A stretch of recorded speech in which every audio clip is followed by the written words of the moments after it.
Welcome to episode 2.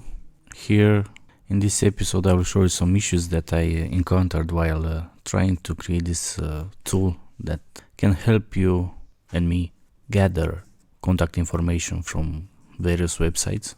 So managed to do some progress on it. For example, how it works.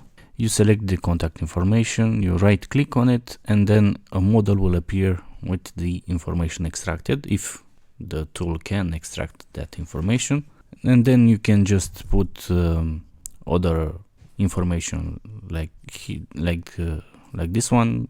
For example, a status. It's new. It's that depends on every person how it wants to organize these statuses.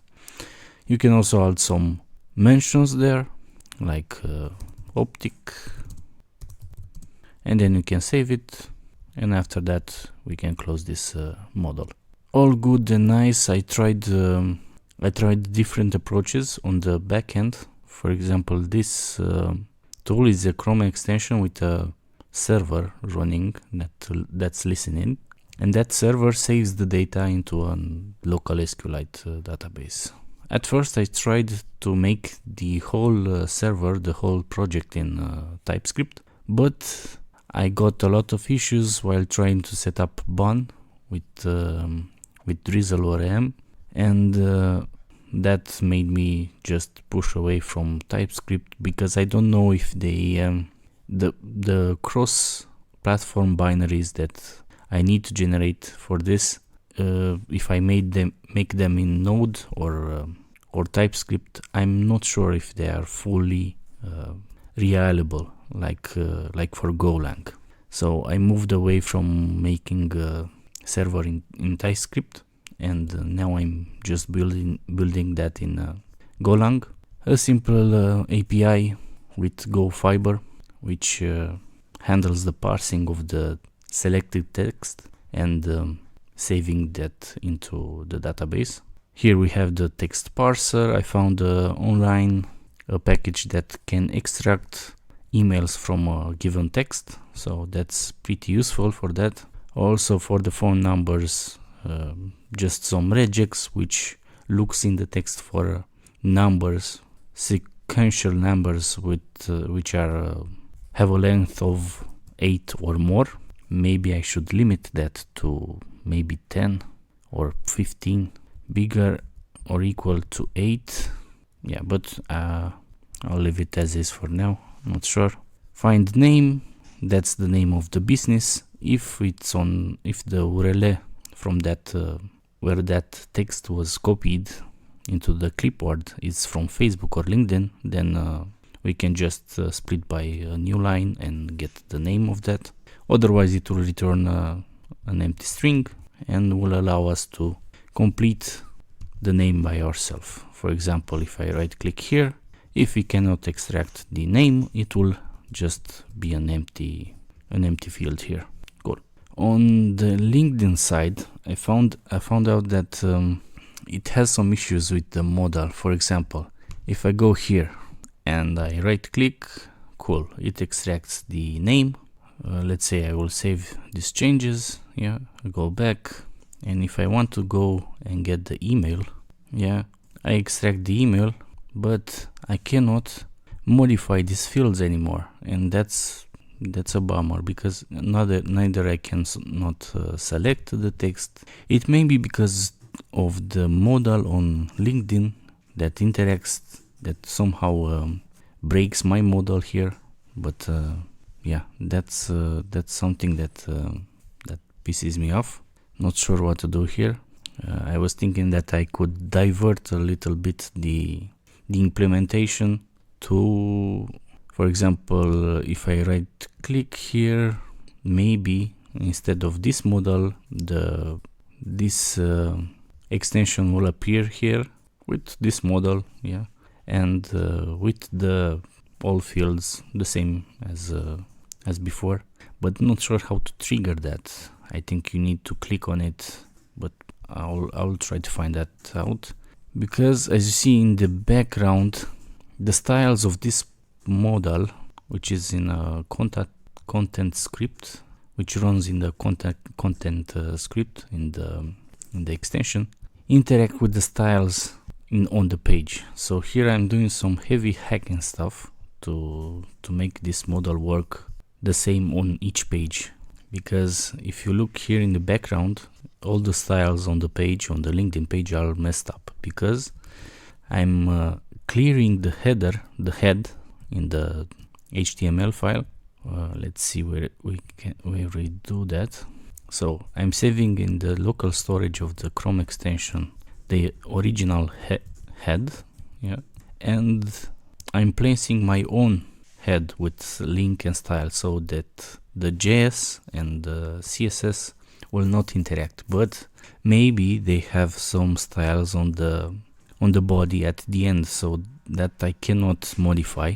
I tried to do the same for the body, to clear the body and add a new thing, but it didn't work. So now not sure what to do with this error, because it may be on multiple websites where we have just a model here. It may be not just a specific thing just tied to LinkedIn.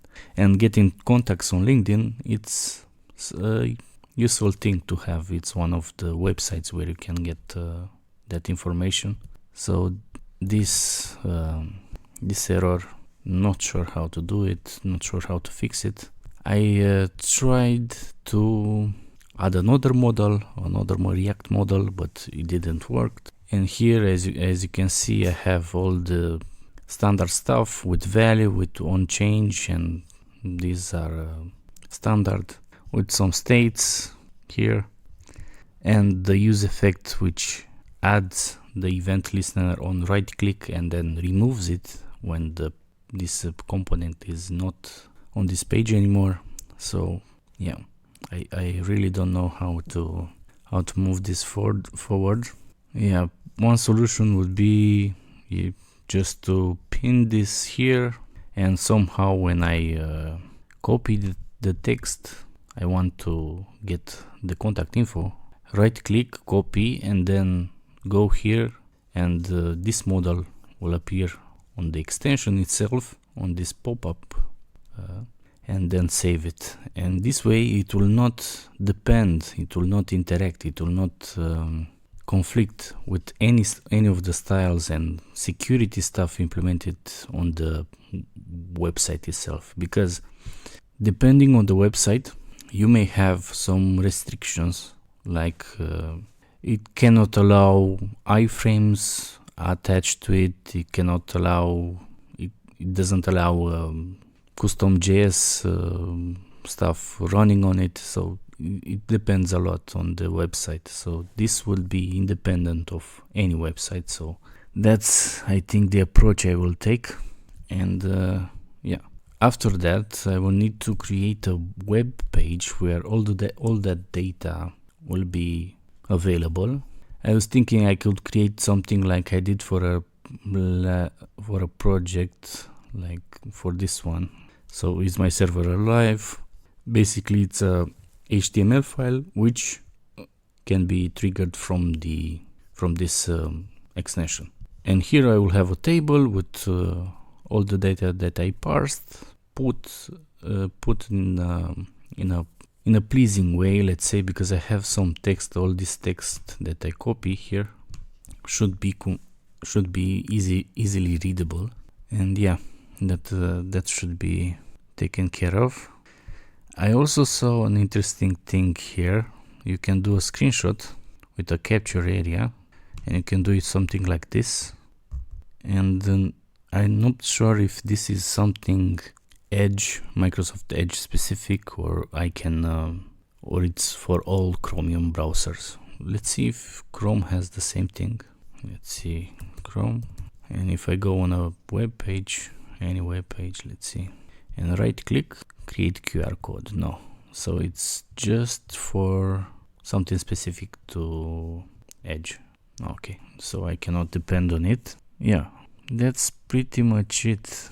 It's in software, when building something in software, it's like this. You go excited about the